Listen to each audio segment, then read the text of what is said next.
Buenos días con todos, ¿cómo les va? ¿Me escuchan?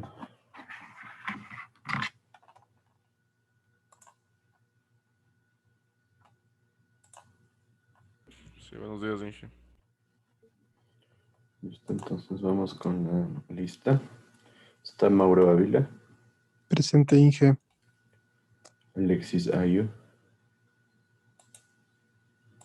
Andrés Valdeón, Presente, profe. Carlos Basantes,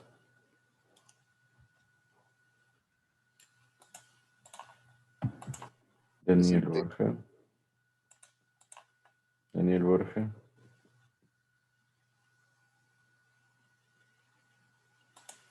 Marco Ceballos,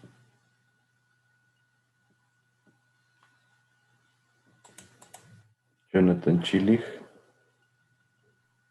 Presente.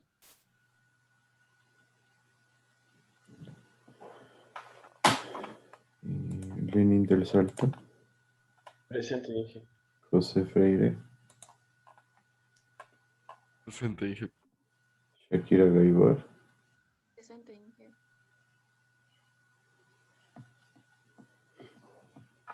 Pamela Hidalgo,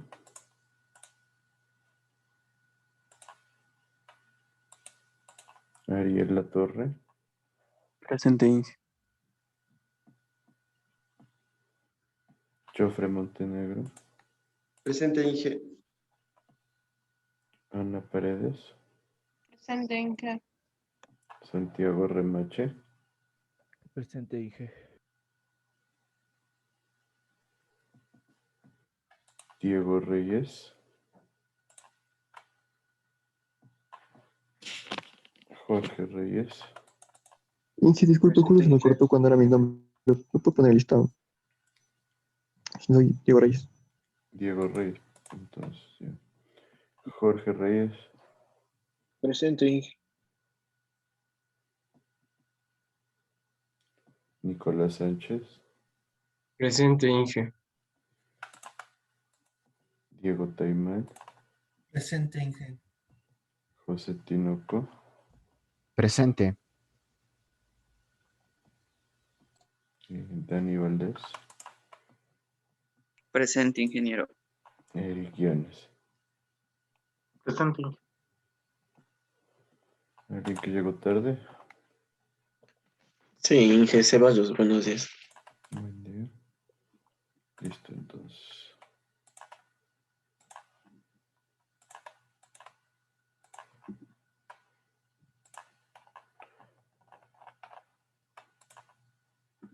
No prendamos las cámaras, por favor. ¿Qué me dicen? ¿Cómo les fue con la revisión que les pedí acerca de puente, canal y vertederos circulares?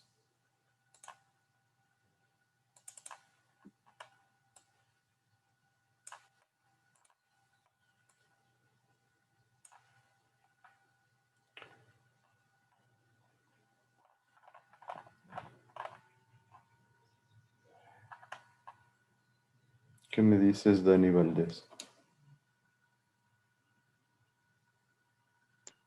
Para Puente Canal, sí le entendí un poco mejor porque decía que depende de que nosotros podemos variar la velocidad, que depende de las dimensiones y, y que podemos estimar los caudales. ¿Qué sería un puente canal? ¿Puedes describirlo?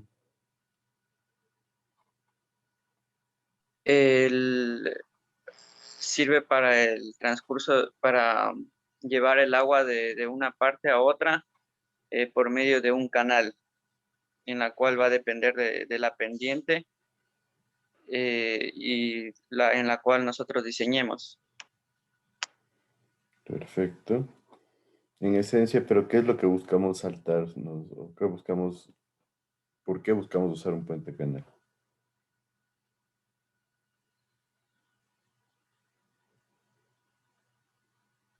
De pronto puede ser para cuando hay obstáculos en la vía, puede ser una opción. O o se presente otras dificultades. Cuando tenemos una depresión que queremos vencer, ¿no es cierto? Entonces ahí hablaríamos del uso principal de este tipo de estructuras. Ahora, ¿qué me dicen de los vertederos circulares? José Freire. De lo que yo le revisé, Inge, era como vertederos de pared delgada, pero como un paso circular. Una gran ventaja es que no hace falta nivelar la cresta debido a que, bueno, es circular y son de mucha más fácil construcción. También por eso, ¿no? Eso básicamente. ¿Crees que se utiliza de manera común este tipo de vertederos? Creo que no, lo más común son los vertederos de pared gruesa o de pared delgada, pero rectangulares o trapezoidales, lo que he averiguado. ¿Y por qué crees que no se usan los vertederos de pared circular?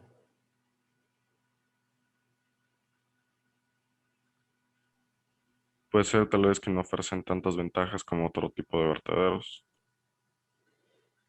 Entonces, ¿cuál podría ser una desventaja de un vertedero circular?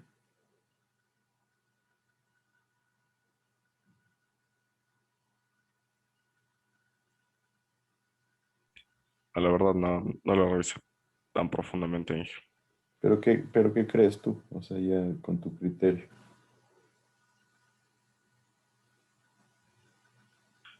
Podría ser que al ser de pared delgada se genera esta, este espacio hueco que usted nos enseñó cuando estábamos viendo los vertederos de pared gruesa, que puede generar, ¿cómo se llama?, cavitación o un vacío debajo del agua cuando está pasando por el vertedero.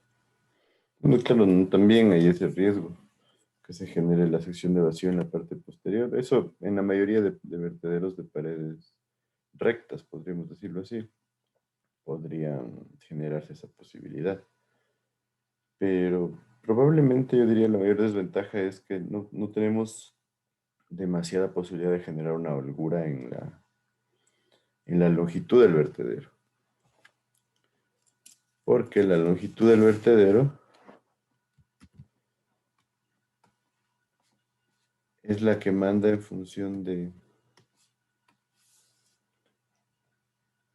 Tendríamos algo así. Entonces, esta es la sección que manda en función de tener contacto con el agua. Entonces no tenemos demasiada holgura porque para hacer un vertedero bastante grande tendríamos que hacer un radio gigantesco o colocar varios vertederos circulares uno al lado del otro. Entonces realmente eso se vuelve muy complejo, muy difícil de hacer y por ende no es un tipo de vertederos que lo consideremos como muy común. Además de que mencionaban que es de fácil construcción.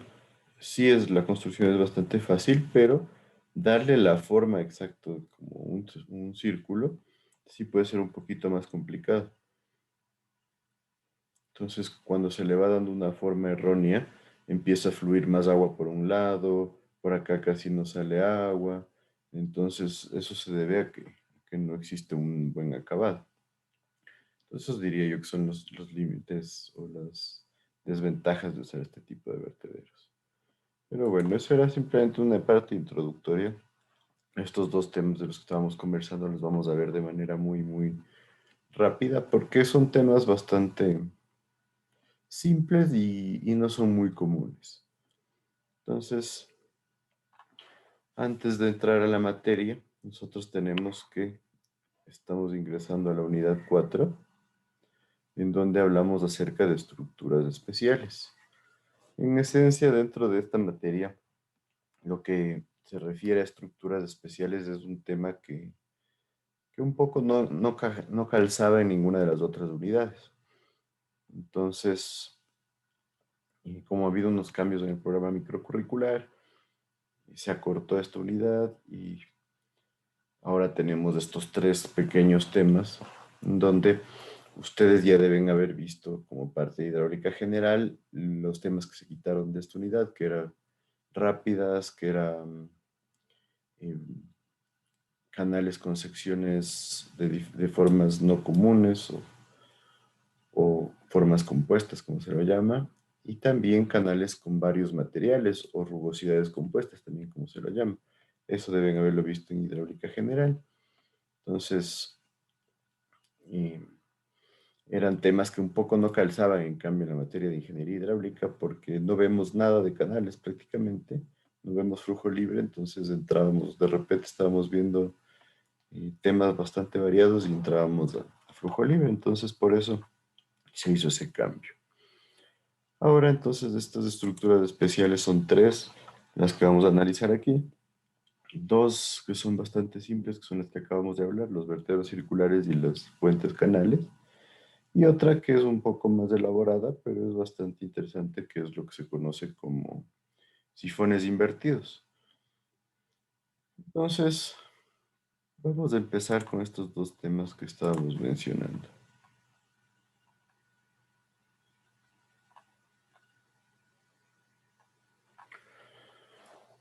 El puente canal, como decían sus compañeros, son estructuras que buscan superar depresiones. Nosotros tenemos una quebrada, tenemos una garganta, tenemos un espacio con depresiones importantes, una topografía bastante variable. La mejor opción ahí es utilizar un puente canal. ¿Para qué? Obviamente para transportar agua. Entonces, en esencia, los puentes canales se puede decir que nacieron de la necesidad de llevar agua de un lado a otro y se volvía muy difícil mantener un canal con la forma de la topografía.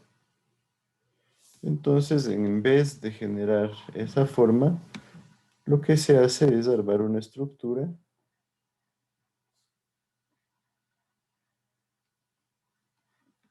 tipo puente, en donde nosotros coloquemos nuestro canal para generar el transporte del agua. Nada más, esa es la necesidad que hubo. Y si ustedes ven, los puentes canales son los famosos acueductos. Y tienen bastante parte en la historia. Si ustedes ven, los más famosos son los acueductos que se generaron en el Imperio Romano, teniendo en cuenta como, por ejemplo, el acueducto de Segovia en España es el más bien conservado. Si ustedes lo ven, es un acueducto gigantesco con una altura bastante importante. En la antigüedad se hacían estructuras tipo bóveda, ¿no es cierto?, para generar lo que es la resistencia de nuestro puente canal. Entonces, en esencia, estas estructuras son bastante simples. ¿Por qué? Porque simplemente permiten hacer un cruce y funcionan como un canal. Ahora, ¿qué sucede? Nosotros obviamente necesitamos que el puente canal tenga una geometría pequeña, una geometría más baja, de tal forma que no sea tan caro de construir. Aquí tenemos una foto, ¿no es cierto? Entonces, ¿qué debemos hacer si nosotros buscamos una geometría pequeña? ¿Qué harían con un canal?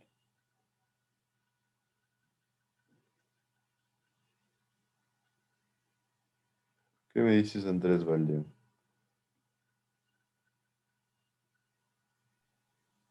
No sé, hacerle en forma rectangular el canal, el Sí, puente. lo más típico es que sea rectangular, pero también hay casos en los que son forma circular o semicircular.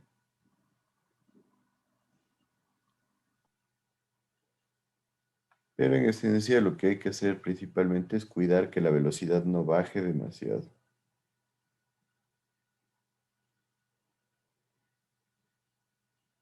¿Por qué? Porque si la velocidad baja demasiado va a crecer la sección transversal del puente canal, entonces eso podría volverse un problema. ¿Sí?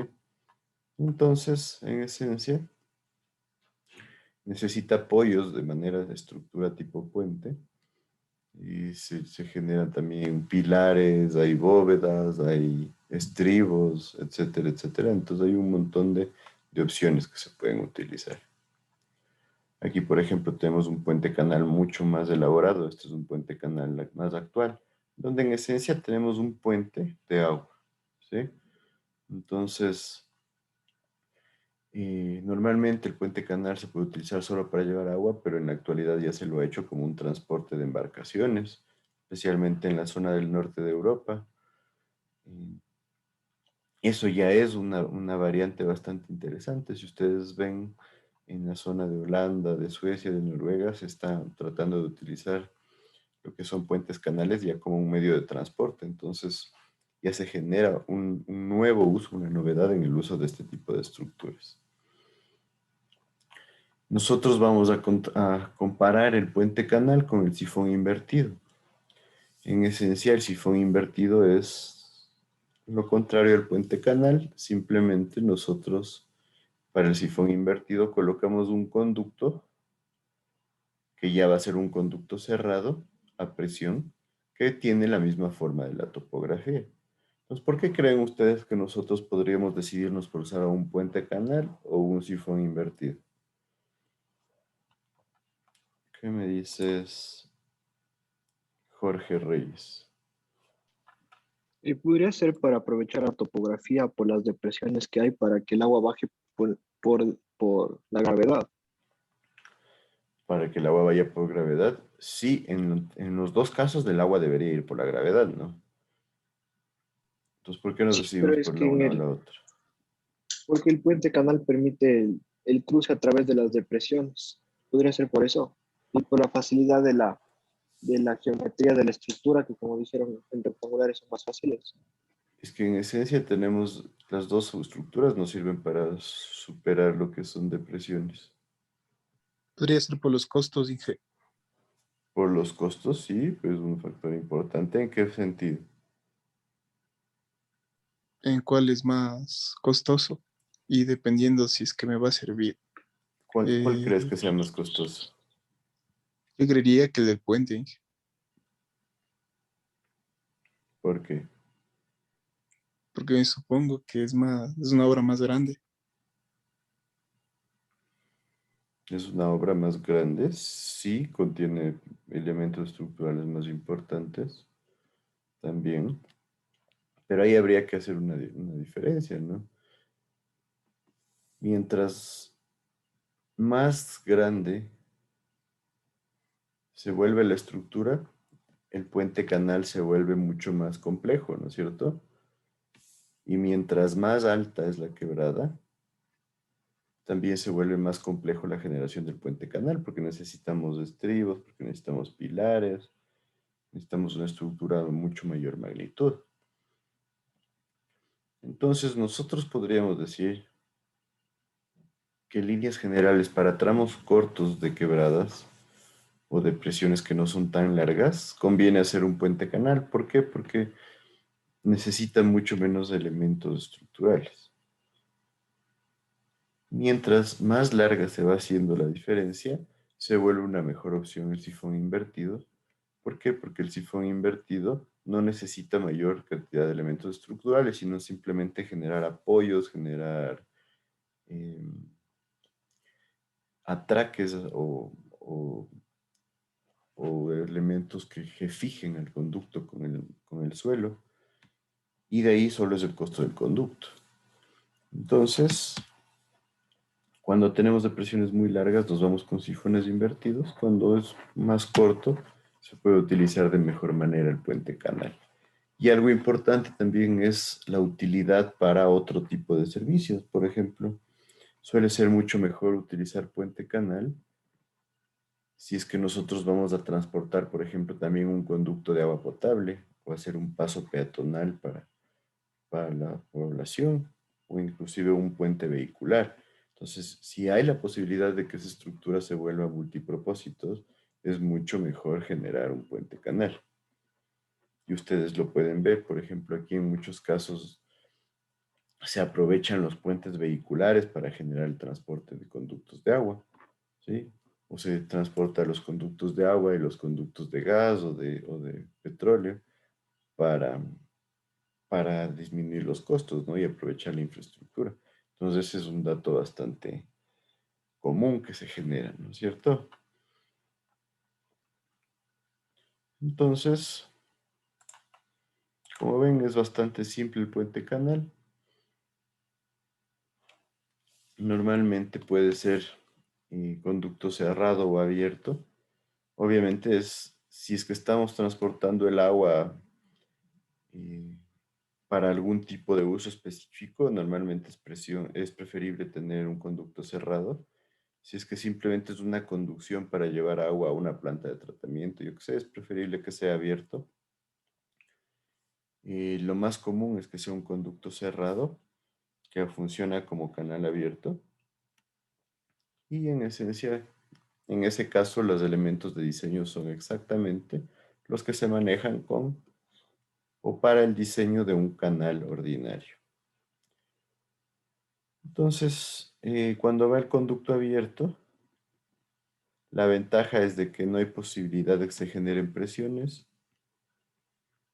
La desventaja es que el agua se puede contaminar fácilmente.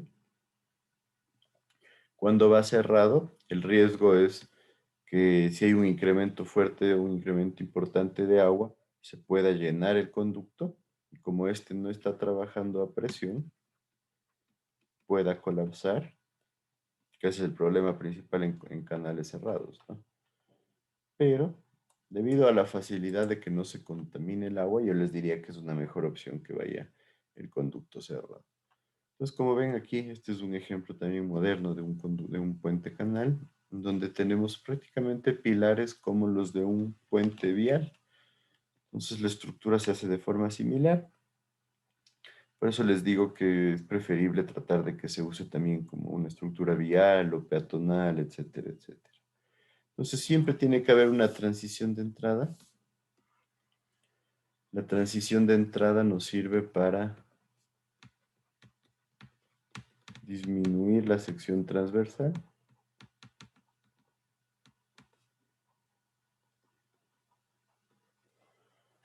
Entonces, en esencia, esto también deben haberlo visto en hidráulica general, transiciones, ¿recuerdan? ¿Qué me dices, Jofre Montenegro? No recuerdo, Inge, lo de las transiciones. ¿Qué te viene a la mente cuando se habla de transiciones?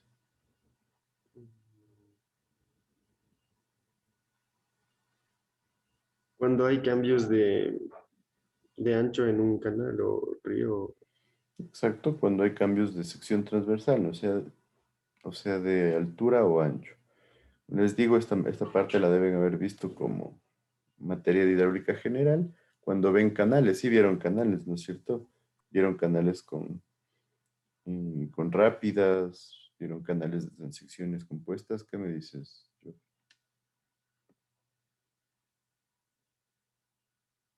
No lo escuché, Inge, disculpa. Vieron canales, ¿no es cierto? En hidráulica general, vieron canales con secciones compuestas, con rugosidades Sí, compuestas, sí, rápidas. ya, o sea, ya más o menos tengo idea de cómo era. Sí, sí me acuerdo, pero no estoy seguro de cómo era. Entonces, dentro del análisis de transiciones, de canales, perdón, ¿qué pasa cuando vamos a unir un canal de sección más ancha con uno de sección más baja? Nosotros Nunca lo usamos vimos. una transición. Esto sí lo deben haber visto. ¿Recuerdas cuál era el ángulo para una transición?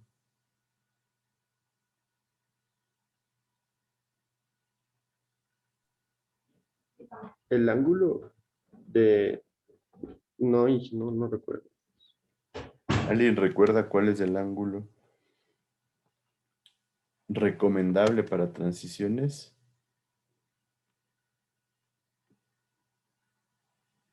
¿Y cuál es el ángulo máximo que se propone para transiciones? ¿Qué me dice?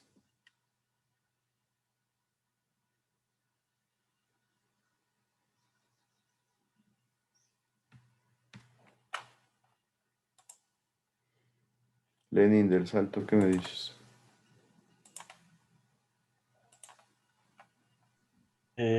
acuerdo bien, pero ya lo reviso ahorita. ¿Qué idea tienes, pero?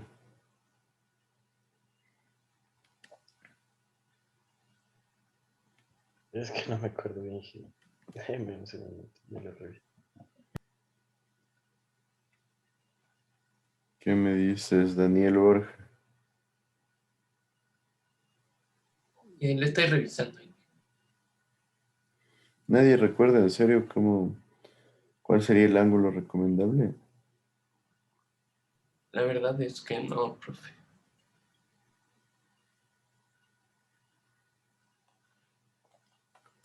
A ver, veamos. Andrés Valdeón, ¿qué me dices?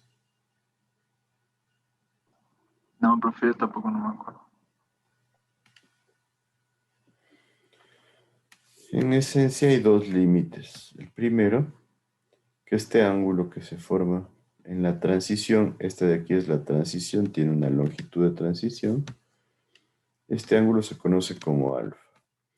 Y la recomendable, lo que recomiendan los autores es que este alfa sea de 12.5 grados. Y también que alfa sea menor o igual a 22.5 grados. Este ángulo es el ángulo en el cual decimos que se generan pérdidas menores muy bajitas y que todavía pueden mantenerse como aceptables para que no genere un problema en nuestro canal. Ahora, este tiene la ventaja de que la longitud de transición es más baja.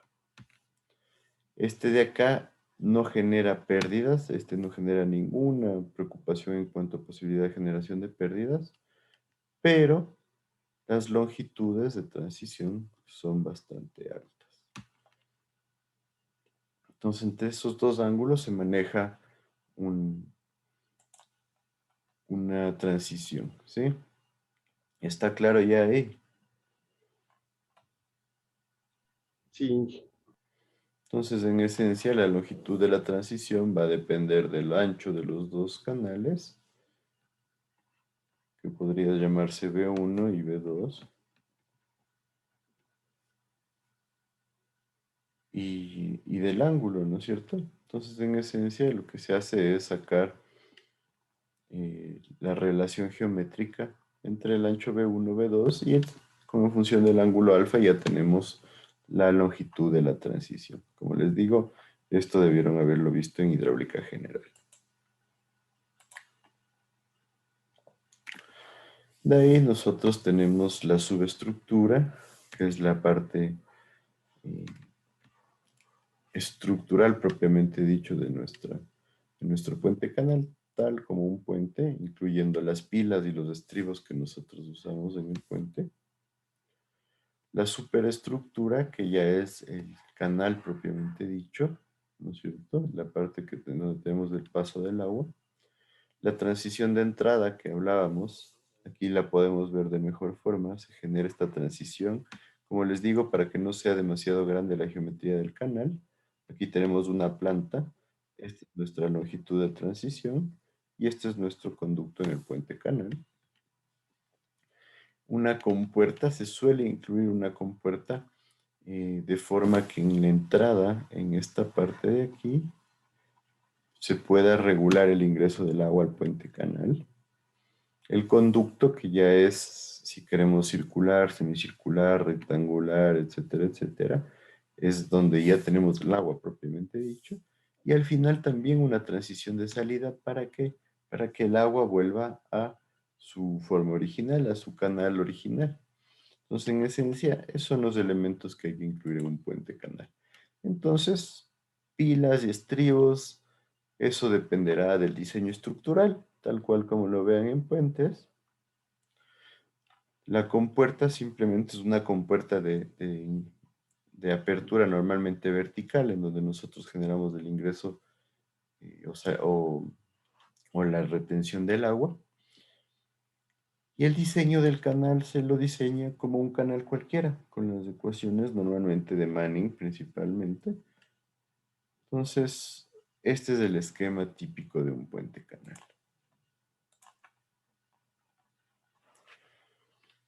Entonces aquí vimos La compuerta es un elemento importante, especialmente cuando nosotros queremos regular el caudal.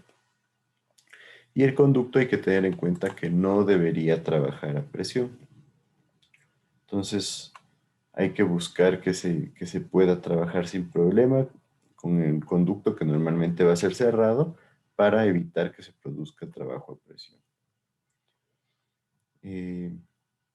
Puede darse el caso, no es tan común, no es tan recomendable, al menos cuando hablamos de canales, ¿no es cierto? Cuando estamos transportando el agua en canales. Ya si hablamos de un conducto a presión es totalmente normal, pero puede darse el caso que el puente canal trabaje a presión. Entonces ahí simplemente hacemos el cálculo como una parte más del conducto a presión. Ya no nos importa la pendiente porque ahí lo que nos importa es de línea general, cómo tenemos nosotros el trazado de nuestra tubería. Y en esencia, en ese caso, se calcula como parte del conducto a presión. Entonces, ten en cuenta, cuando se trabaja en canales, en esencia es importante reducir la sección transversal para que no sea muy grande, evitar que tenga presión, pero si estamos trabajando nosotros ya con un conducto que en líneas generales se maneja totalmente a presión, simplemente el diseño es exactamente el mismo que nosotros hemos hecho para conductos a presión. Y nosotros lo único que hacemos es darle la forma de la estructura tipo puente para que se pueda generar el transporte.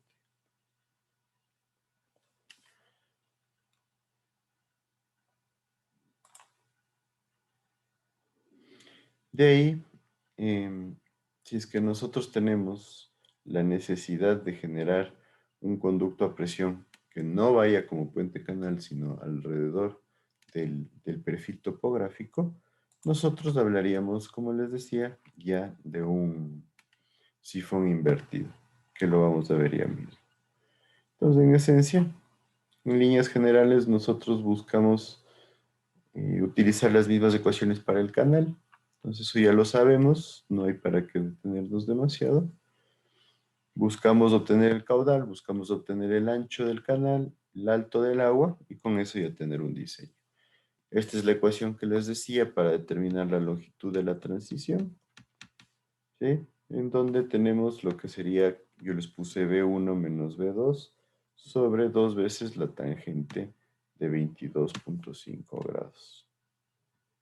Teniendo en cuenta que yo les decía que este ángulo es el máximo recomendable.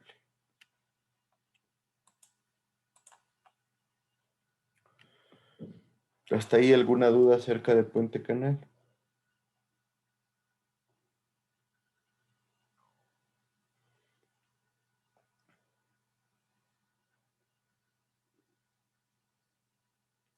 Bueno, si no hay dudas, entonces nosotros tendríamos,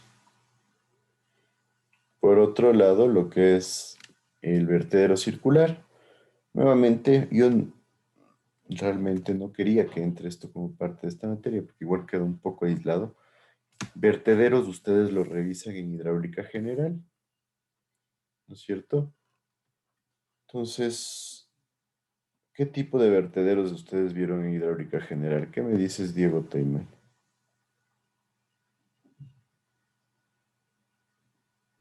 La verdad, profe, no recuerdo ver, o sea, sé que vimos o revisamos algo de canales abiertos, pero de vertederos, la verdad no me acuerdo haber visto nada de eso. La última unidad que se ve en hidráulica general corresponde a vertederos. Ahí deben haber visto por lo menos vertederos de pared delgada.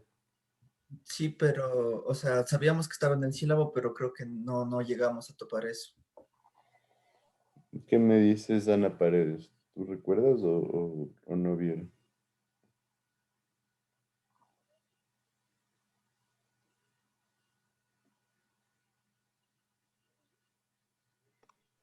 La Ana verdad, Paredes. Ujú. la verdad creo dije que solo vimos un vertedero, creo que era rectangular. Solo vertedero rectangular. Sí, ¿De pared delgada o pared gruesa? creo que me parece delgada.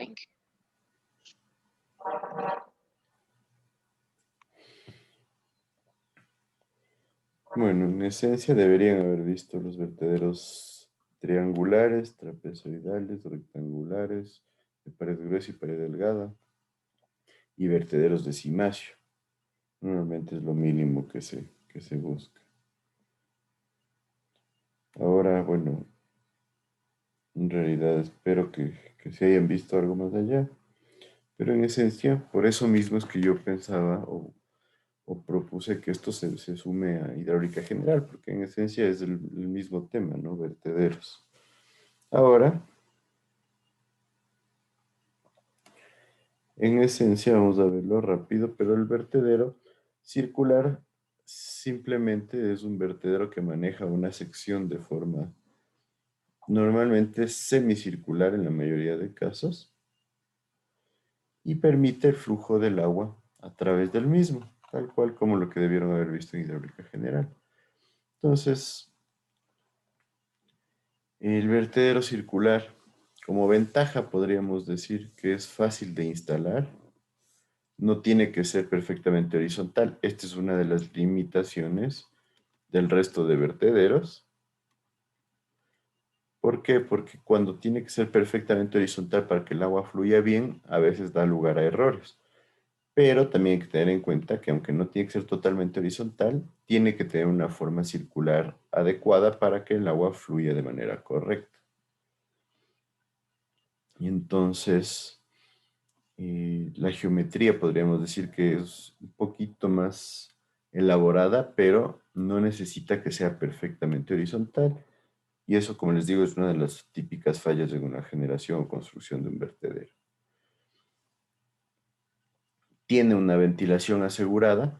Esto significa que da mucho menos pie a que se generen los vacíos, como mencionaba su compañero. Y tiene una buena capacidad para medición de caudales pequeños. En esencia son las ventajas que yo les diría no suelen ser demasiadas como para decir que se generalice el uso de los vertederos circulares. Entonces, en esencia, nosotros tenemos las ecuaciones para canal circular lleno y canal circular parcialmente lleno. Estas ecuaciones ustedes las deben haber visto también en hidráulica general cuando ven circulación de agua en canales circulares, que es la previa de alcantarillado. Entonces, eso sí estoy seguro que de ley o de ley lo ven. Entonces, estas ecuaciones simplemente las he puesto aquí para que las tengan a la mano. Entonces, en esencia, en función de una ecuación de la circunferencia que tenemos acá, se obtiene esta ecuación de caudal en función de una integral.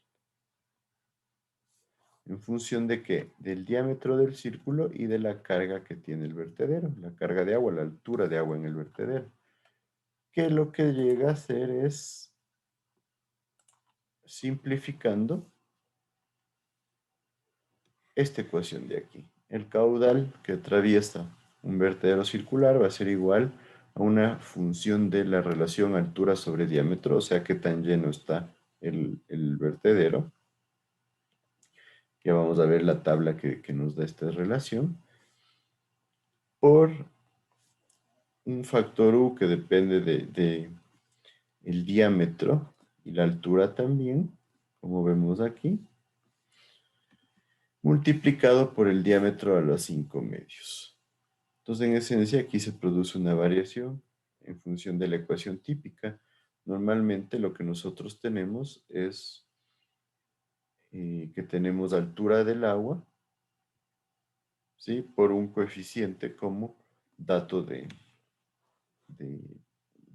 como dato de la ecuación para determinar el caudal. Entonces, aquí se genera una variación, podríamos decir, en función de la ecuación típica de vertederos, ¿no es cierto? Si ustedes recuerdan, la ecuación típica de un vertedero depende de qué. La ecuación típica del vertedero es igual a un coeficiente de descarga por la longitud y por la energía específica a la 3 medios. Entonces aquí nosotros tenemos que phi corresponde a algo similar al coeficiente de descarga. Mu debería ser similar a la longitud del vertedero, pero ya depende del diámetro y de la altura del agua. Y obviamente el diámetro viene a ser el correspondiente a la energía, a la energía específica que tiene el agua. Pero el coeficiente se vuelve 5 medios, ¿sí? A diferencia de 3 medios. Entonces, por eso se vuelve un poco diferente la ecuación a las ecuaciones típicas que manejamos nosotros para vertedero. Entonces, en esencia, esa es la diferencia principal. Estos valores del cuadro vienen dados por una tabla como tenemos aquí. Tenemos relación altura sobre diámetro y su correspondiente phi. Y con eso tenemos todos los elementos de la ecuación. También existen obviamente otras ecuaciones que se pueden utilizar para determinar phi o mu. Aquí tenemos una propuesta por Ramponi, un poquito diferente. Y nos dice, en el caso de que el vertedor tenga diámetros de hasta 1 metro y no cumpla las especificaciones de distancia a la pared del canal, nosotros recomendamos esta fórmula de Ramponi. Entonces, en esencia, para diámetros pequeños, en donde nosotros no tengamos facilidad de espacio, en esencia, utilizamos estas dos ecuaciones de acá. Y listo, en esencia, esto es lo que manda las ecuaciones para un vertedero circular. Acá tenemos esta ecuación, les puse porque alguien me preguntaba. Simplemente es la ecuación cuando nosotros tenemos un vertedero de forma circular en planta, que en esencia ya viene a funcionar como una especie de desagüe. Esta estructura se ha hecho famosa porque en Europa hay un vertedero bastante grande de este tipo que últimamente se ha promocionado un montón, pero en esencia se genera una estructura de la ecuación similar, un coeficiente multiplicado por la longitud de desarrollo, que sería el perímetro, y por la carga sobre la cresta, la 1,42, simplemente para diferenciar los dos tipos. Entonces, en esencia, no hay mucha más ciencia donde irnos con este tipo de vertederos. ¿Alguien tiene alguna duda? Como les digo, no son comunes, por eso lo vemos de manera un poco rápida. ¿Qué me dice?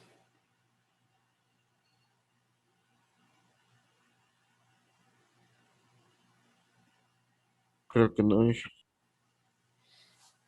Nadie. Como les digo, no me cuadra mucho aquí porque debería ser parte de hidráulica general en vertederos porque ahí es mucho más, tiene un contexto mucho más amplio, ¿no? Entonces, bueno, si no hay dudas, como les digo, estos temas yo los tomo como un poco de relleno dentro de esta unidad. Así que por eso lo pasamos rápido. Y ahí sí vamos a ver lo que es sifones invertidos. Entonces, tomémonos unos minutos y continuamos con lo que es sifones invertidos.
Listo, continuamos. ¿Me siguen?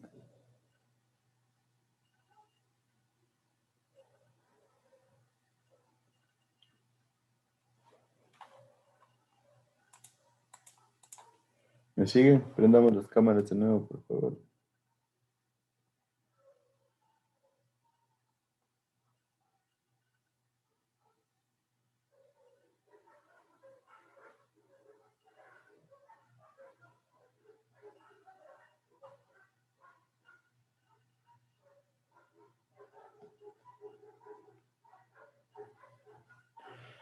Listo, entonces ahora vamos a ver los sifones invertidos que, como ya les dije, son estructuras que van apegados a lo que es la topografía del terreno. Entonces, la primera opción que se puede utilizar para vencer una depresión es un puente canal y la segunda es un sifón invertido. Como ya dijimos, el sifón invertido tiene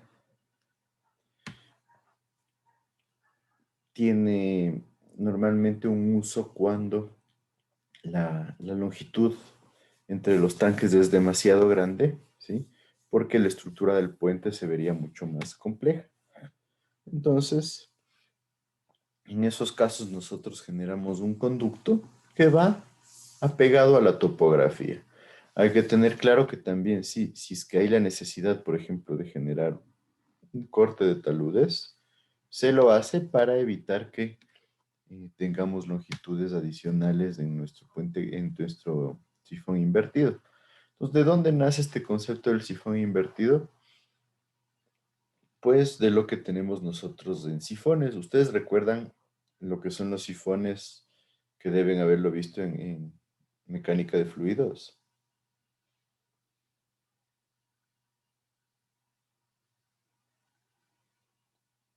¿Qué me dice?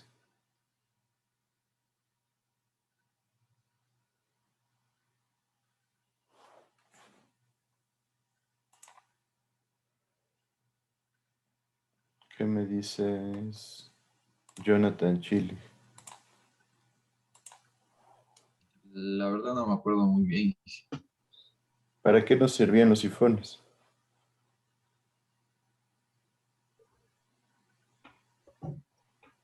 Para, a ver, para, a ver cómo me explico.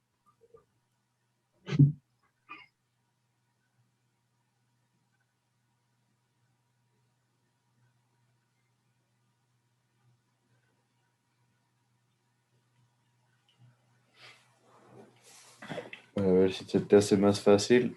Para poder Tenía evacuar el algo agua. así. Oxígeno es Exacto. para Para poder evacuar el agua. cambiar un líquido de un recipiente a otro. Exacto, para mover el agua de un recipiente a otro. Para eso nos servían los sifones, ¿no es cierto? Entonces creamos una presión de succión y se empieza a mover el agua de un recipiente a otro. En esencia es un concepto similar, pero al revés, por eso hablamos de sifón invertido. Entonces ya dentro de la práctica real, nosotros le damos mucho mejor uso cuando trabajamos con un sifón invertido. Y lo mismo sucede con los sifones de los desagües. Los sifones de los desagües trabajan de forma similar porque nosotros tenemos una forma para transportar el agua de un nivel a otro. Pero ¿cuál es la razón de usar un sifón aquí? Simplemente la practicidad de que se genere una acumulación de agua aquí. Y esta acumulación de agua genera nuestro tapón hidráulico. ¿Para qué nos sirve este tapón hidráulico?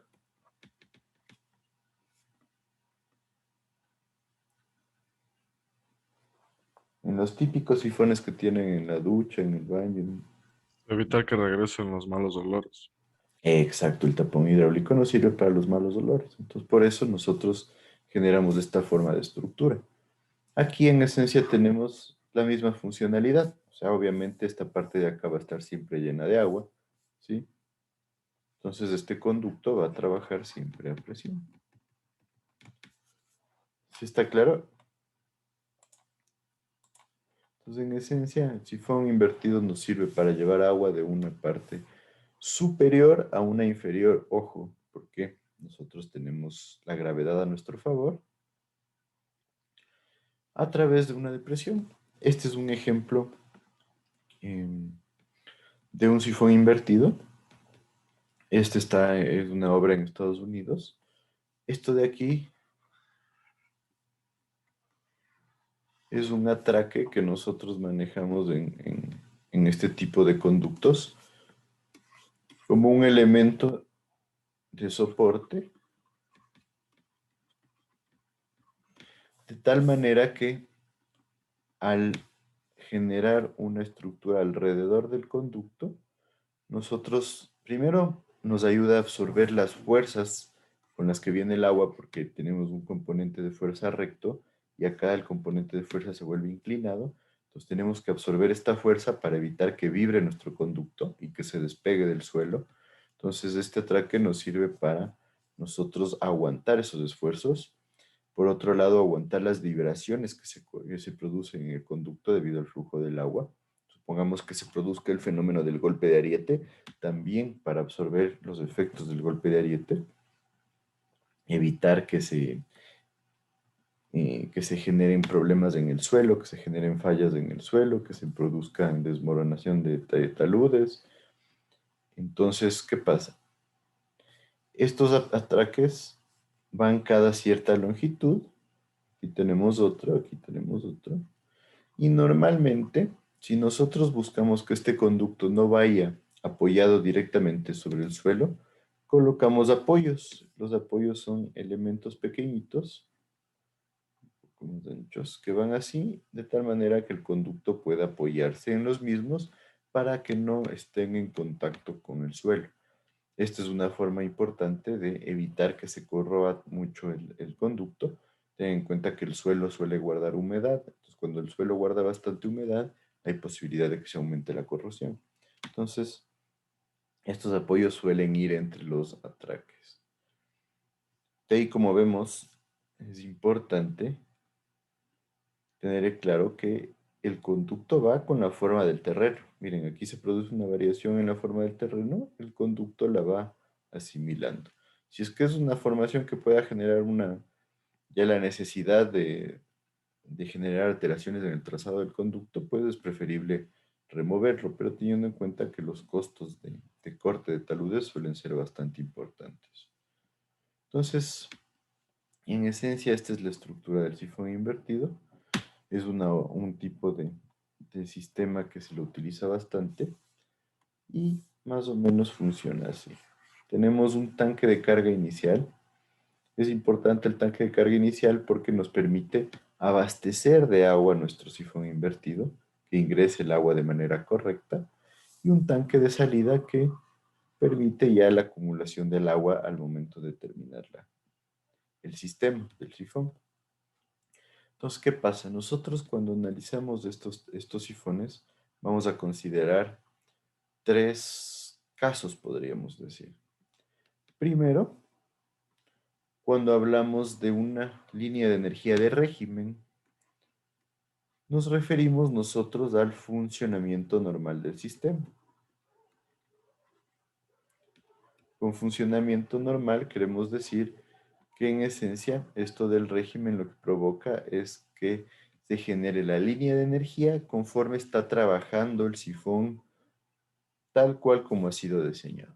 Entonces, a las presiones que se generen en este caso le conocemos como presiones de régimen. Entonces, son las presiones típicas. La línea de régimen, línea de energía, nace en el tanque de carga, termina en el tanque de salida, ¿sí? Y la diferencia de aquí corresponde a nuestras pérdidas de Q cuadrado. Por otro lado, debemos considerar la línea de energía estática o la carga de presión estática. ¿Por qué creen que debemos considerar la carga de presión estática? ¿Qué me dice?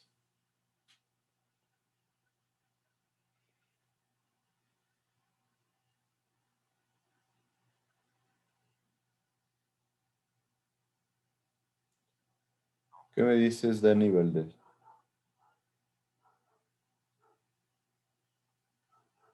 Es donde, podría decir, está a nivel del tanque inicial. O sea, Está a no, nivel del tanque inicial. ¿Por qué podría pasar esto de que esté a nivel del tanque inicial?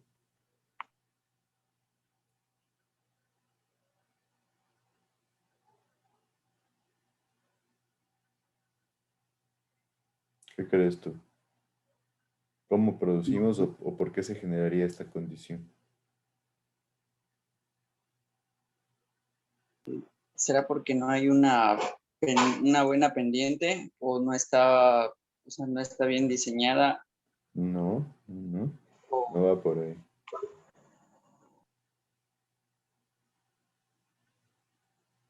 No, no, Inge, no, no sé por qué. Puede darse este caso siempre y cuando nosotros tendríamos una válvula de control y nosotros le cerramos a la válvula de control. Entonces, ¿qué pasa? Se cierra la válvula de control y aquí vamos a tener agua a presión. ¿Qué presión es la que va a mandar? La presión estática. ¿Sí? Ahora, ¿crees que eso sea algo común? Sí, Sí, nosotros podemos necesitar generar el corte del paso de agua. Entonces, sí sucede este tipo de situación.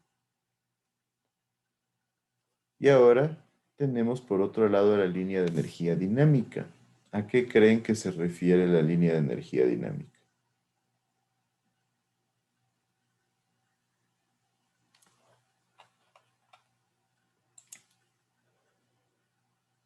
¿Qué me dices, Nicolás Sánchez?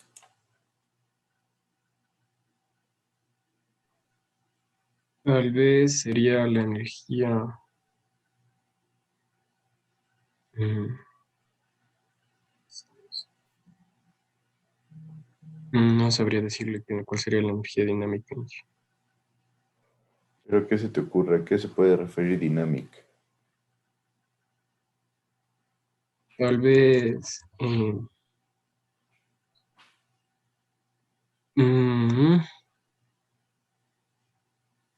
el tiempo, que tal vez tarde. Sí. No de tiempo. No tanto por ahí. ¿Qué creen? Si vemos qué pasa con esa línea de energía dinámica.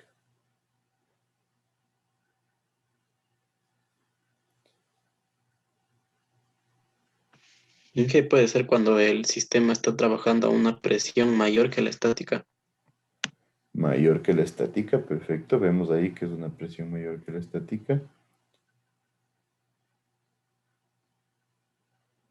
¿Y eso qué significa? ¿Por qué podríamos tener una presión mayor que la estática? Porque vemos que la estática también es mayor que la de régimen.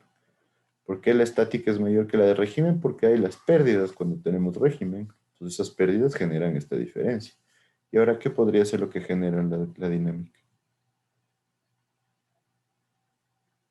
Tal vez si hubiera una bomba al inicio. Aquí realmente no deberíamos poner una bomba porque tenemos la gravedad a nuestro favor, ¿no? Tenemos un delta Z, que eso significa que tenemos gravedad a nuestro favor y deberíamos utilizarla para transportar el flujo.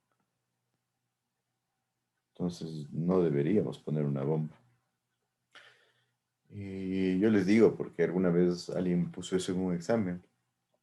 Desde cierto punto de vista podría ser una solución válida, pero ya desde el punto de vista ingenieril, como que nosotros ponemos una bomba y tenemos la gravedad a nuestro favor, realmente vamos a quedar mal como ingenieros. Entonces yo les diría, no, no valdría esa opción.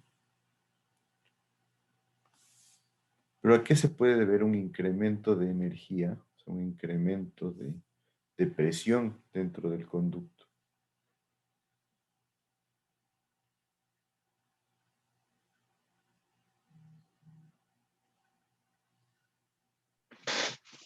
Tal vez puede ser porque la tubería está trabajando a tubo lleno. Es que de ley tiene que estar trabajando a tubo lleno, tanto en régimen como estática y como dinámica.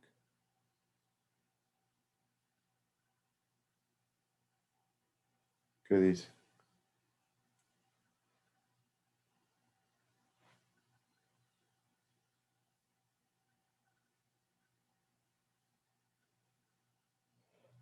¿Por qué podríamos tener un incremento de presiones en un tubo?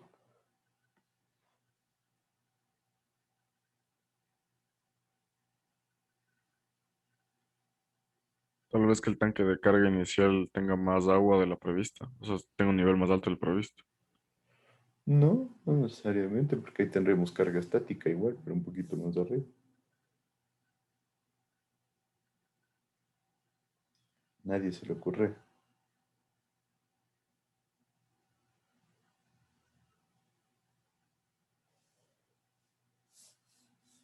Porque aquí tengo una válvula y este es un sistema a presión que obviamente va a tener una altura importante. O sea, va a haber bastante carga de presión y hay el riesgo de que se genere el fenómeno de golpe de ariete. Entonces, el golpe de ariete genera lo que se conoce como un incremento de presión que lleva a una energía dinámica que manejamos.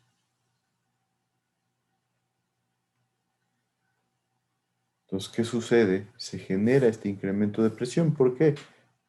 Porque se cierra la válvula y deberíamos tener presión estática, pero el golpe de ariete genera un incremento de presión respecto a la estática, como vemos aquí.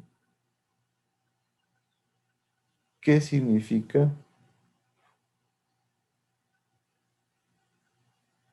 o qué puede generar como consecuencia la existencia de esta presión dinámica?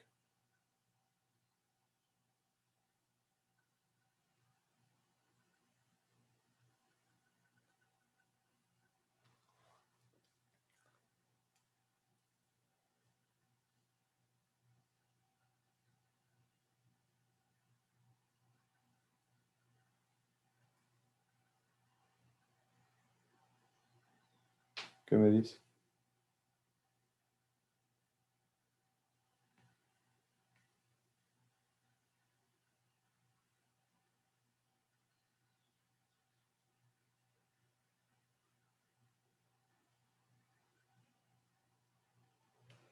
¿Qué me dices, José Tinoco? Mm, Se me ocurre que tal vez podría como que, o sea, como genera sobrepresión en la tubería, tal vez la pueda como que contraer o dilatarse, ¿no? Genera una sobrepresión, sí, y hablamos un poquito ayer, creo que fue, o en la anterior semana, acerca del golpe de ariete, y genera un incremento de la sección transversal. Obviamente genera, al incrementarse la presión, se expanden un poquito las paredes del tubo, eso genera el efecto del golpe de ariete ya por sí mismo. Pero en esencia, esta línea dinámica, ¿cómo afecta a nuestro sistema o por qué podría afectar a nuestro sistema?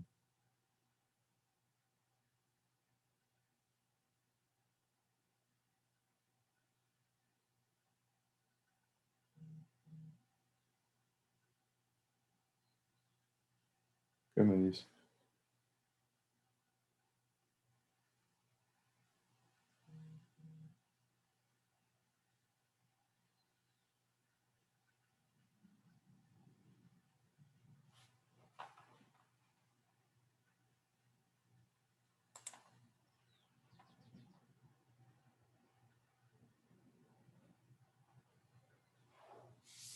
Lo que nos afecta es que nosotros debemos tener que el tubo resista esta presión, que vemos que es más alta que la estática y más alta que la de regio. En algunos casos puede llegar a ser del doble que la de regio.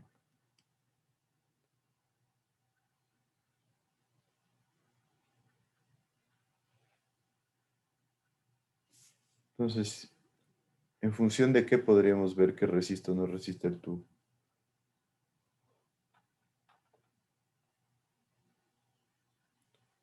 ¿Qué me dices, Daniel Borges?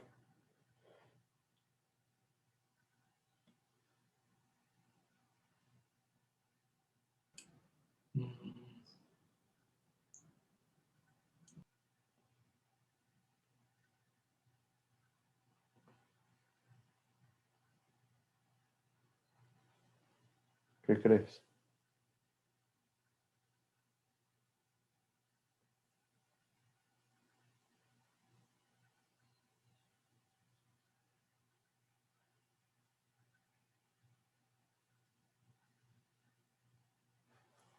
Daniel.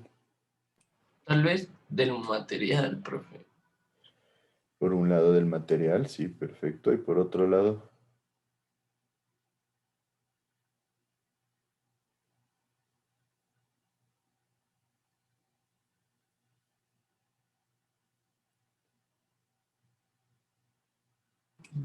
Del diámetro o no sé.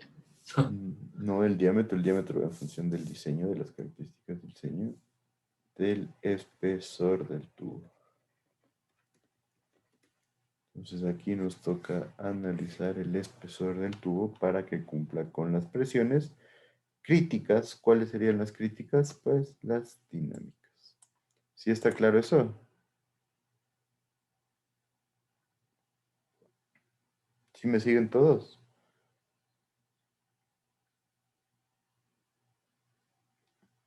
Sí. Entonces,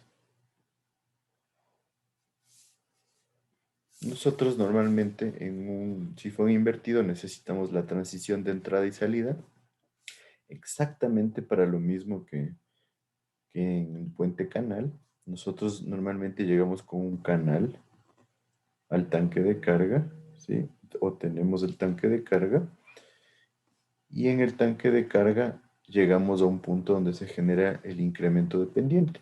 Entonces, ¿qué pasa?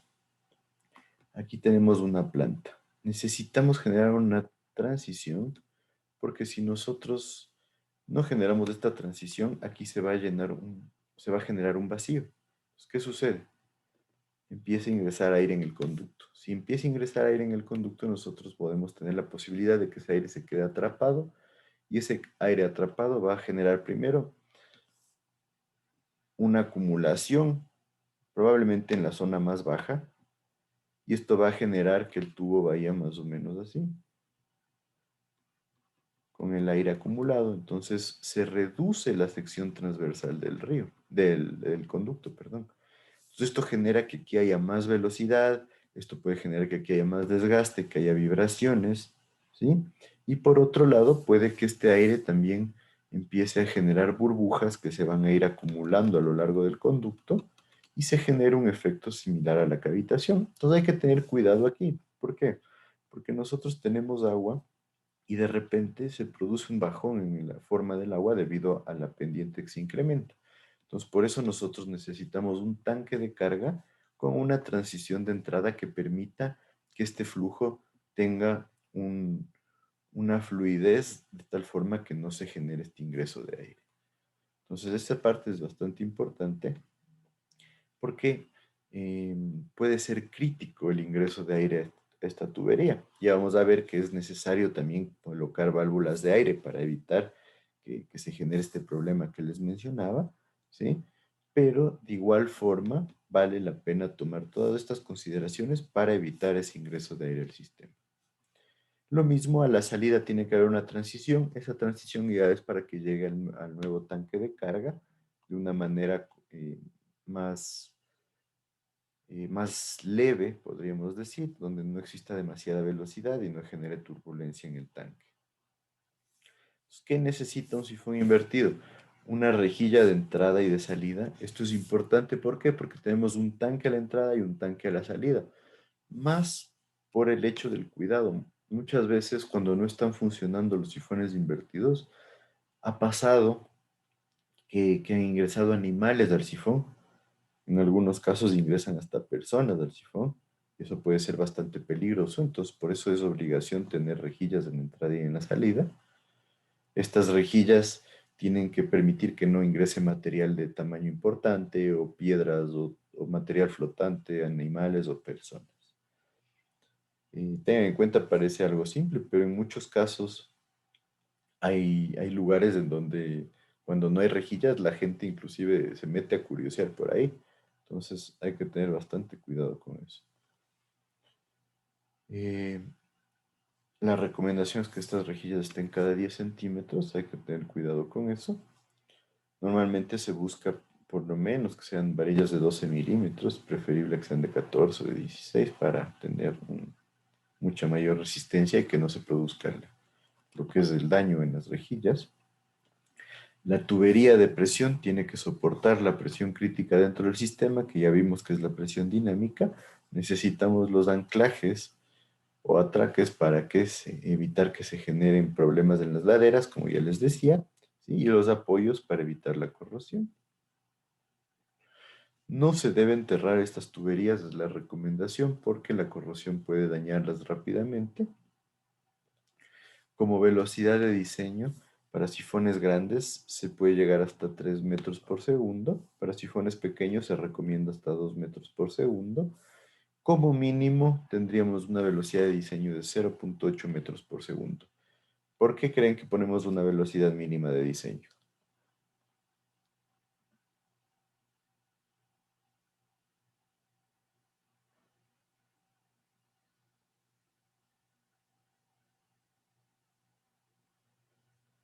¿Qué me dice? Andrés Valdeón, ¿qué crees? Para que el agua no se estanque, tal vez. El agua no debería estancarse porque vamos a tener movimiento. ¿Qué es lo que podría estancarse?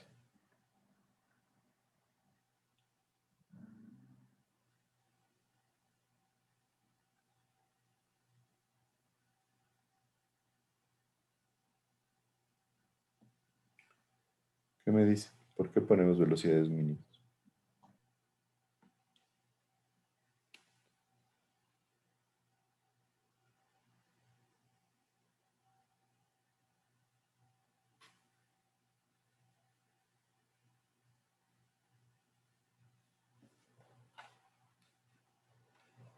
Para evitar la sedimentación. Hay bastante riesgo de que tenemos un conducto que va por depresiones, entonces hay bastante riesgo que se empiecen a acumular los sedimentos en las depresiones. Entonces debemos tener una velocidad mínima que permita que se lleve el agua a todos estos sedimentos. ¿Sí? Entonces a eso se debe este mínimo. Y nos dice que un sifón puede considerarse como largo cuando la relación longitud sobre diámetro es mayor a 500. Eso simplemente como un punto comparativo.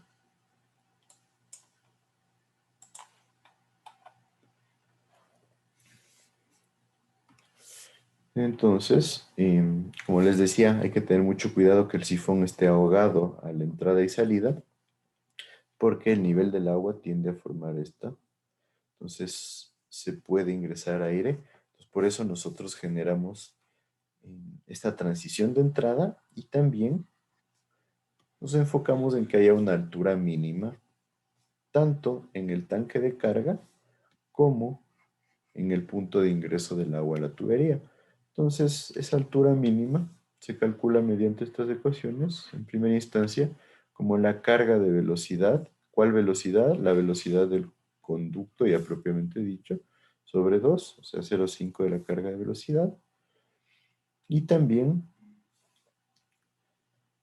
bueno, esta es la carga que corresponde como altura mínima del agua aquí.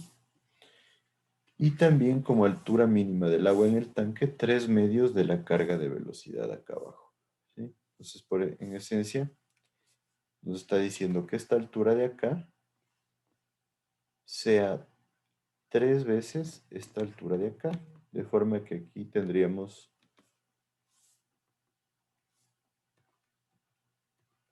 aquí podríamos llamarle, este está como HF, acá como HF y acá como HF. Entonces, en esencia, esta de acá es bastante más grande que la de acá. De esta forma, nosotros evitamos que cuando empiece a llevarse bastante agua a nuestro sifón invertido, se produzca el ingreso de aire al conducto.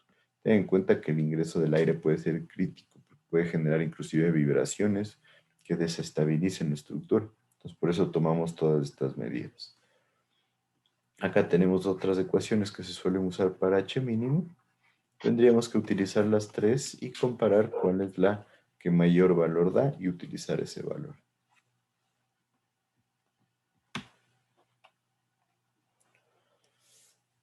También, para ayudar a controlar todos los problemas que hemos indicado, nosotros necesitamos colocar válvulas de purga en las zonas bajas ¿Qué son las válvulas de purga? Válvulas que nos permiten generar limpieza de sedimentos. Si por alguna situación los sedimentos que han entrado son muy grandes y la velocidad del agua no es suficiente para llevarse, nosotros contamos con estas válvulas de purga que nos permiten generar una limpieza.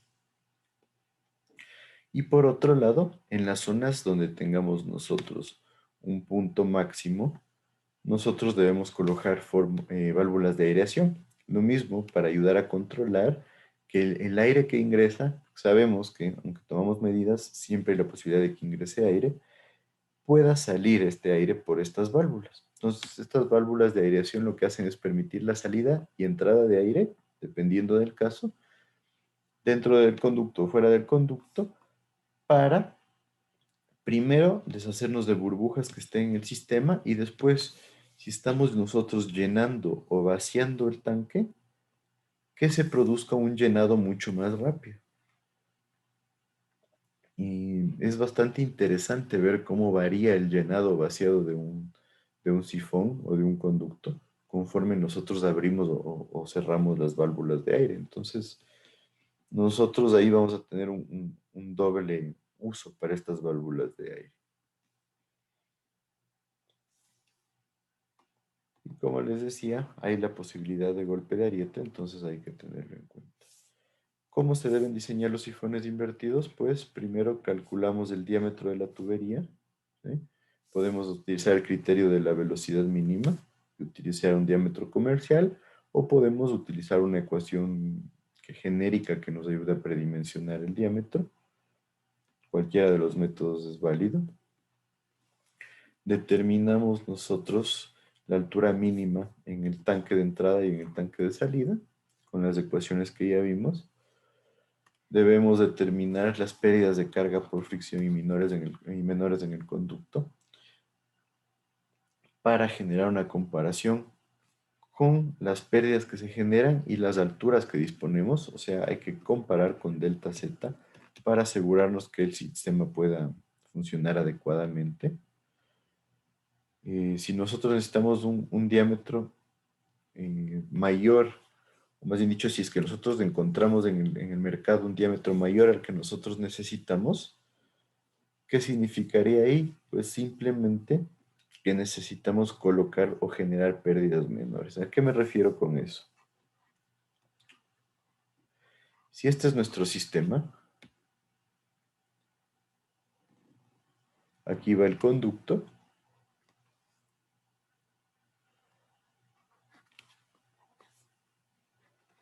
Este es delta Z, que es la diferencia de alturas para yo poder transportar el agua por gravedad. Ahora, ¿qué sucede? Yo calculo cuál es el diámetro de este conducto de tal manera que delta Z sea igual a la sumatoria de pérdidas. ¿No es cierto? Entonces, ¿qué sucede? Si el diámetro que yo uso, el diámetro comercial es menor, ¿qué pasaría? ¿Qué me dices, Lenin del Salto?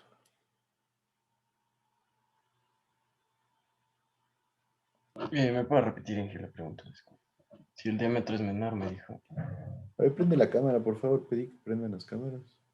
Es que estoy en una computadora de escritorio, Ángel, no tengo cámara aquí. Si quiere me conecto desde el celular. A ver, necesito que colabores ahí. Yo calculo el diámetro de tal forma que el delta Z sea igual a las pérdidas. ¿Por qué? Porque estamos en un conducto a gravedad y obviamente la línea de energía tiene que empezar en el tanque 1 y tiene que terminar en el tanque 2. Entonces tiene que cumplirse que el delta Z sea igual a las pérdidas. Pero calculo mi diámetro para ese caso. ¿Cuál es el diámetro comercial? Supongamos primero que sea menor al diámetro requerido. ¿Qué pasa si el diámetro comercial es menor al diámetro requerido? Que necesitaría tal vez mandar a fabricar. Porque Mandar a fabricar un tubo a la medida es demasiado caro. Realmente, a menos de que tengan una obra gigantesca, no es negocio. Y además, normalmente el fiscalizador no les va a dejar. ¿Por qué? Porque después, si se daña algún conducto, es mandar a fabricar un pedacito solo para reparar. Entonces, nunca es buen negocio mandar a fabricar un diámetro específico de tubería. Entonces, Tal vez fijarte en eso. utilizaría el mayor diámetro comercial que hay. El mayor, o sea, a ver, este es mi diámetro requerido. Yo voy a tener dos opciones. Un diámetro comercial mayor al requerido y un diámetro comercial menor al requerido. ¿Qué pasa si yo colocaría el diámetro comercial menor al requerido? O sea, voy a tener presiones muy altas. Presiones muy altas, no realmente, bueno, ya de por sí vamos a tener presiones muy altas, ¿no? Porque tenemos una altura donde la presión sí va a ser bastante considerable. Pero ¿qué pasa? Si es que a mí me da un valor y yo tengo que, o yo me voy por un diámetro más pequeño que ese valor. O sea, yo creería que se va por un diámetro mayor. Pero te digo, ¿qué pasa si utilizamos un diámetro menor? No habría mucha turbulencia. No, de ley vamos a tener turbulencia porque es un sistema de presión. No sé, Inge, o sea, yo creería que no sería el adecuado. ¿Por qué no sería el adecuado?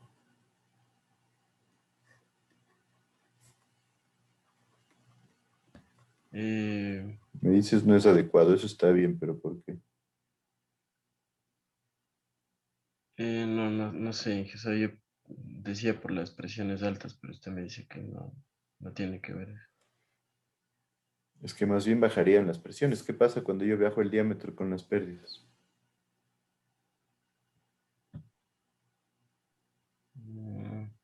Se incrementan las pérdidas. Ajá, sí, eso sí. También se incrementa la velocidad. Pero, si es que yo tengo calculado para un diámetro X y yo pongo un diámetro menor, el agua no llega. ¿Por qué? Porque las pérdidas van a ser menores y el agua se va a quedar por aquí, tal vez. No llega hasta el tanque. Entonces, no puedo poner un diámetro menor porque el agua simplemente no va a cumplir su función de llegar desde A hasta B. Ahora, ¿qué pasa si yo pongo el diámetro comercial que es más grande? Las pérdidas van a ser menores. Ajá. ¿Y?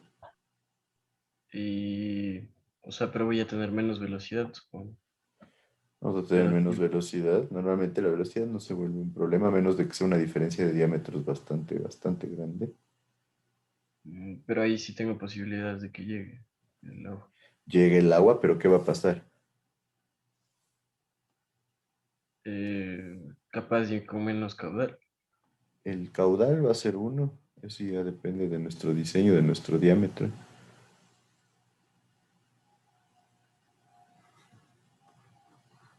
En esencia, el agua puede llegar con mucha presión. ¿Sí? Llegar al tanque con mucha presión. ¿Y qué generaría ahí? Podría generar un chorro de agua que tenga turbulencia o que genere demasiada turbulencia en nuestro tanque de descarga. Todo eso puede generar una molestia, puede generar un problema. Entonces, esa es la razón por la cual yo coloco una válvula de control y en esta válvula de control yo genero una pérdida menor que me ayude a regular esta situación. ¿Sí está claro ahí? Sí. Entonces, hay que tener en cuenta, es importante analizar bien el diámetro comercial que vamos a utilizar. En algunos casos, si el diámetro comercial que se encuentra es demasiado grande, hay el riesgo de que la tubería vaya vacía. Entonces, ahí siempre tiene que estar cerrado un porcentaje en la válvula de control. Y después nosotros debemos determinar cuál es el espesor del tubo en función del punto de presión crítico. ¿Cuál es el punto de presión crítica? Pues en el que esperemos que haya mayor presión y generar una comparación con el espesor mínimo. Entonces, para eso nosotros debemos conocer una fórmula para determinar el espesor de un conducto. Y nosotros vamos a utilizar la ecuación que se le conoce como la fórmula del tubo o la fórmula de Barlow. Esta fórmula del tubo o fórmula de Barlow es una fórmula que es bastante simple y nos ayuda a determinar cuál es el espesor que tiene un conducto, que debería tener un conducto para cumplir los requisitos que nosotros le especificamos.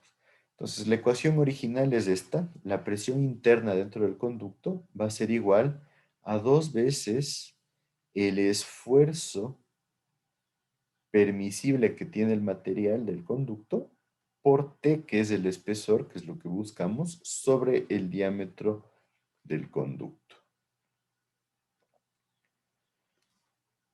Pero como nosotros necesitamos saber el espesor, vale la pena usarla así. El espesor es igual a la presión interna por el diámetro sobre 2 veces el esfuerzo admisible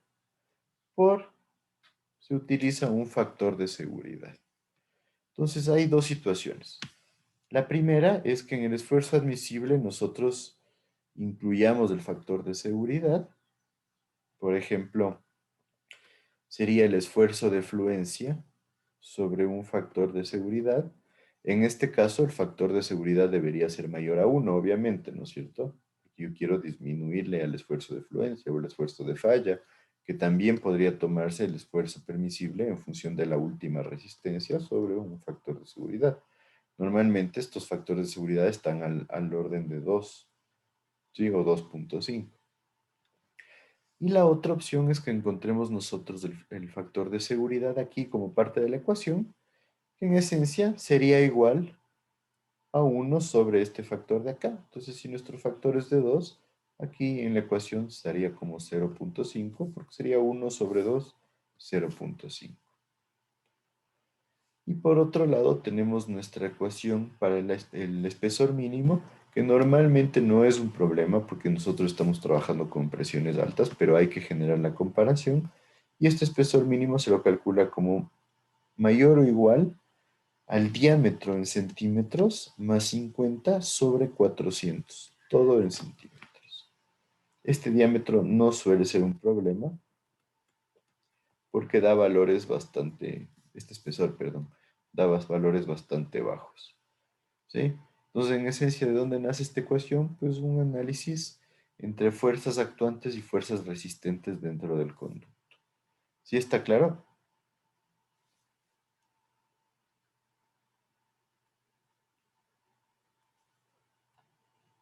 ¿Sí me siguen con esta ecuación del tubo o la fórmula de Barlow? Dije, ¿podría por favor explicar de nuevo lo de los diámetros comerciales y diámetros requeridos? No le comprendí muy bien, disculpe. Lo que vimos antes. Sí. En esencia, si yo hago el cálculo de este sifón, mi línea de energía de régimen me da esto, ¿no es cierto? Tiene que formarse así. Entonces, este valor es delta Z. Y para que se cumpla esto, delta Z debe ser igual a las pérdidas que se generan en el conducto, CQ cuadrado. Pérdidas por fricción más pérdidas menores. Entonces, cuando yo hago este cálculo, voy a obtener un diámetro. Es lo que yo estoy buscando, ¿no? Pero este es el diámetro requerido. Yo en el mercado voy a tener un diámetro comercial más grande y voy a tener un diámetro comercial más pequeño. Entonces, ¿qué pasa si uso el más pequeño? Las pérdidas van a verse incrementadas. Entonces ya no voy a tener que se cumpla esto. Entonces con un diámetro más pequeño el agua no llega. ¿Sí? Si las pérdidas son grandes, el agua no va a llegar simplemente al punto 2. Entonces no puedo usar un diámetro más pequeño. Si utilizo un diámetro comercial más grande, el agua va a llegar, pero va a llegar con una presión aquí. Entonces va a generar una presión en el tanque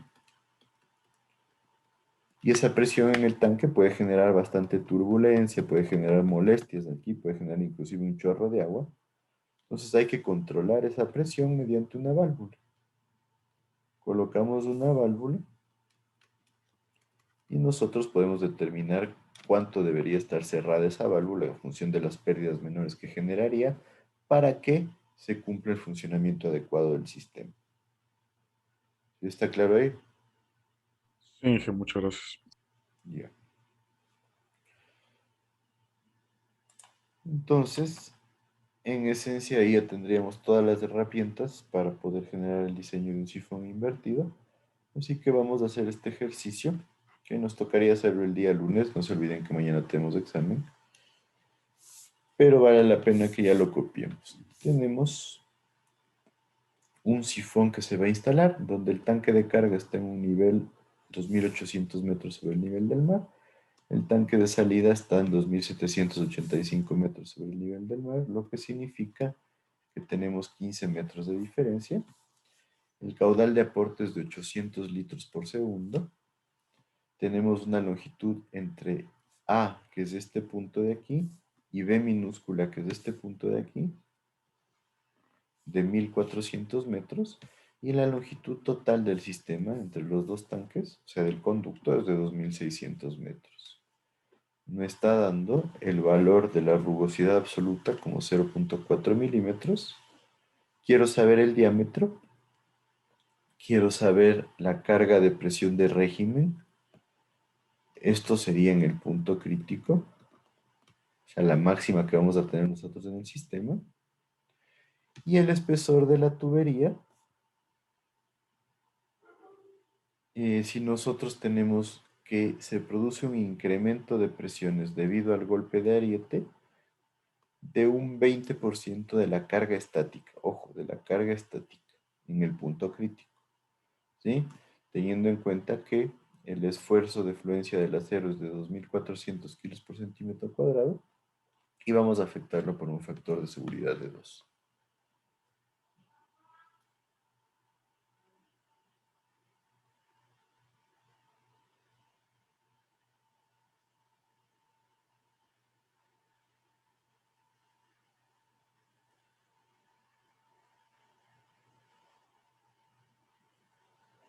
Entonces, ¿alguna duda acerca de sifones invertidos?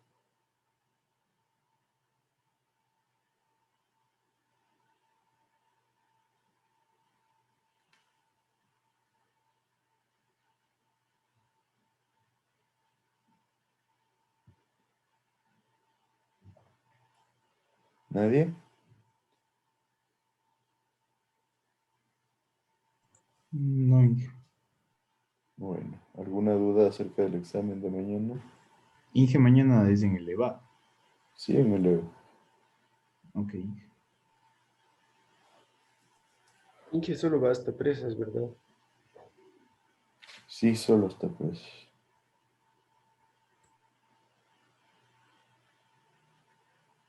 ¿Ya copiaron todos el ejercicio? Inge, disculpe, ¿será posible una tutoría hoy? Hoy se me complica, habría que ver a qué hora podría ser, la verdad. En la noche, Inge, tipo 8, si es que puedo.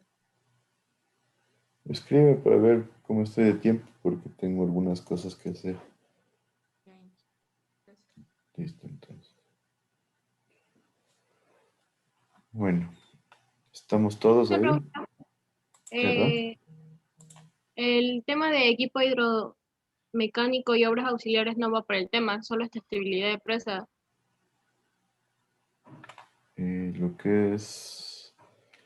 Eso vimos el lunes, no, eso sería ya para el siguiente bimestre.